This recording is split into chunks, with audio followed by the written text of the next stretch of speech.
Hi guys, so today I'm going to be scrapbooking some pictures of my grandfather and my grandmother now, his new wife. They have a tomato garden that they're very proud of, and I'm scrapbooking some pictures for them and mailing these layouts to them. So this is a double page layout, and I'm using the Farm Girl collection by October Afternoon. And I have already chosen my background paper and my layers, and that's what I'm doing now, is just straightening everything out, inking the edges and adhering it down to the page. Excuse me. So that picture is of my new grandmother, and she is holding one of her tomatoes. And that one that I'm gluing down right now is my grandfather, and he is 90 and a half. And that is one of the little, I actually cut that little girl out from a piece of the background, or a piece of paper, one of the pattern papers. And I decided to move her, so I just moved her down just a little bit. So I'm looking through the stickers, just trying to pick out some embellishments.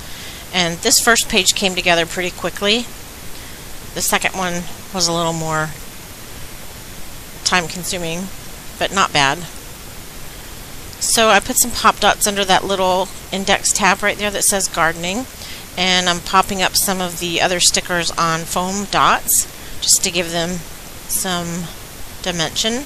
And I'm layering a couple of different stickers right now to make my own embellishment, and I do that a couple times throughout these two layouts.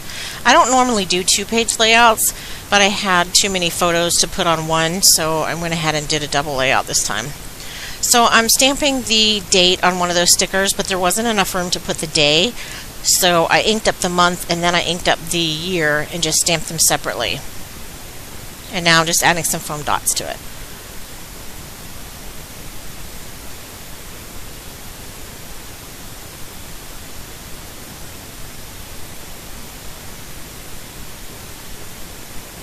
So I put that embellishment that I made down on the right hand corner, and now I'm going to work on one for the top left hand corner. And I'm inking everything in the Tim Holtz frayed burlap distress ink. That's become my new favorite color to ink in. It's not too dark like walnut stain, and it's not too light like antique linen. It's like right in the middle, so I really like it. So I take this little mason jar and I'm going to put it on half the piece of paper and then cut it off, and then use the other half on the other piece. And I'm not real sure why I did that. I guess I just wanted them to know it was a two-page layout, and so they could put it together like a puzzle, you know. They're not very familiar with scrapbooking. And I love this tomato paper. It's so cute. I knew that I wanted to use that as one of my layers. And that collage that you see, I made that using the Canon Selfie software that comes with the printer, and it's really easy. It just says, like, it gives you an option whether you want to print one photo or if you want to make a collage, and then you just choose your photos and it does it for you. So it's really cool. If you guys haven't checked out the Canon Selfie, I have a video showing a demo of it printing a picture. You should take a look at it. It's a really nice printer. So I'm going to take out my Perfect Layers tool and cut a border around the picture so that I have a straight mat. I'm really bad about lining it up just looking at it, you know. I really need that tool to get my mat straight. So now I decided that I needed another piece of paper in between the photo mat and that tomato paper, and I chose this blue gingham.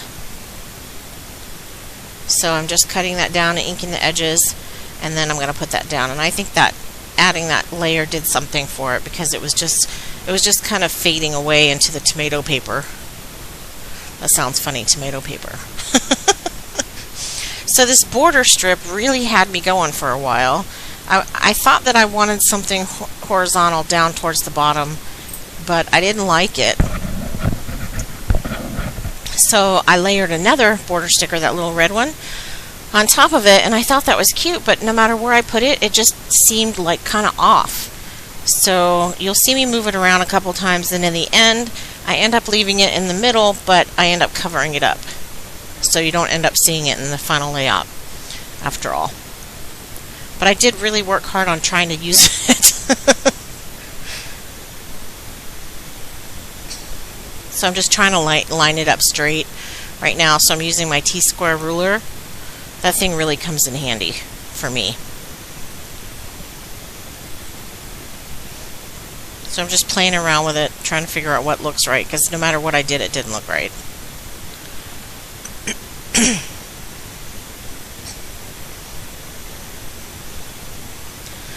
So I thought that I would make a little embellishment using a piece of it, but it didn't really work out, so I ditched it. And I saved the sticker because I use it later. But now I'm going to pull out some of the embellishments from the collection, including brads and chipboard. Oh, maybe it's not right now. Nope, I guess it's not yet.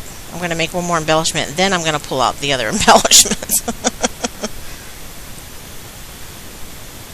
And that little sticker says Garden Fresh.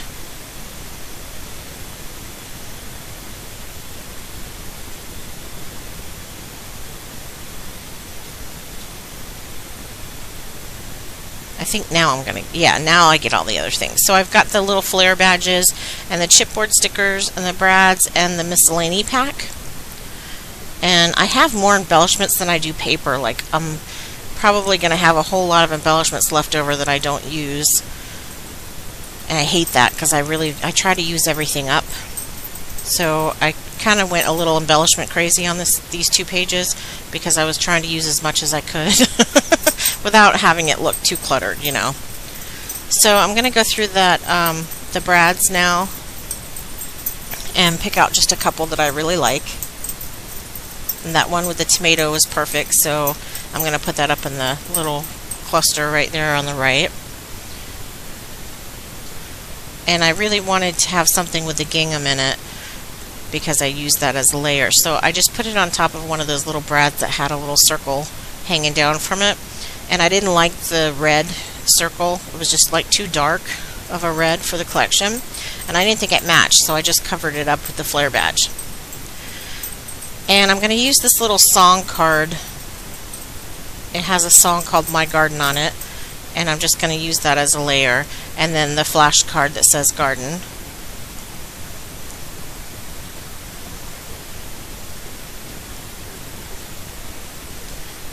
If you can hear my dog whining in the background, she just wants attention.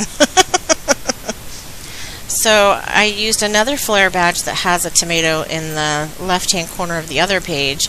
And I'm kind of working simultaneously on both pages right now, like back and forth, because I've got the embellishments out. Okay, Abby. And they have this word strip with different words on the bottom, so I used that on the bottom right-hand corner. And now I picked out a couple of journaling cards, and I'm going to let my grandmom do her own journaling, and she doesn't really know, you know, what to do, so I put a little sticky note on there that says your journaling goes here, and that's what I'm doing right now. And I'm going to hold the note up and show it to you so you can see what I'm doing, but it went by really fast. And that's just so that when she gets it, she'll know that she can write her notes about her garden there. So I'm just layering a couple more cards, and I cut that one off so that it would fit behind that layer.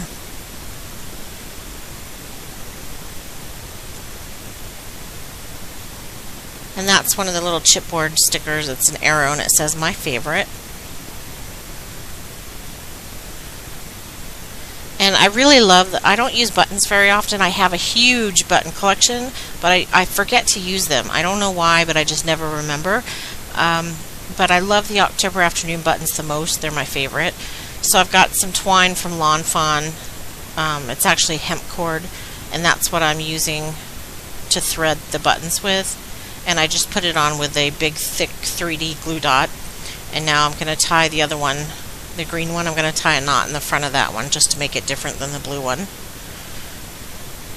And I think about putting a third one down, but there were too many circles between the buttons and the little embellishment and the brad. I just felt like there were too many circles, so I didn't do that.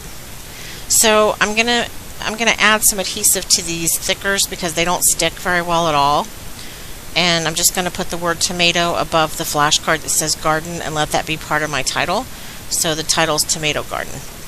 And I put it down straight at first, but I'm gonna pick it up and then move it diagonally so that it goes along with the flashcard. I couldn't think of the word for a minute. Sorry guys, I have allergies right now. It's driving me crazy. So I wanted to use this little journaling card, but I couldn't find a place to put it.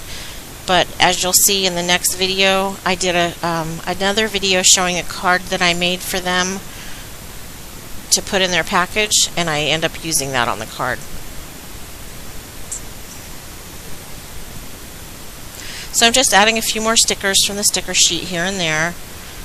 And I found this little jar of tomatoes, which I think is perfect, and that covered up the border that I couldn't figure out. And then there's a little tomato that I put in the middle. And then I felt like there was too much white space in between those, the photo collage, so I wanted something to go in the middle there without being too obnoxious. So I just chose a brad that is made of the same gingham, blue gingham paper, and put that in the middle, and I think that worked out well. So I'm putting my last sticker down now, and I'm going to move it a couple times, but once I finally put it in the left-hand bottom corner, I'm finished. So I'm going to slow it down and let you see the layouts up close. And I will put some photos at the end. And watch for my next video because it's a card using the same collection and it goes with these layouts. So thanks for watching guys, and I will see you soon. Bye.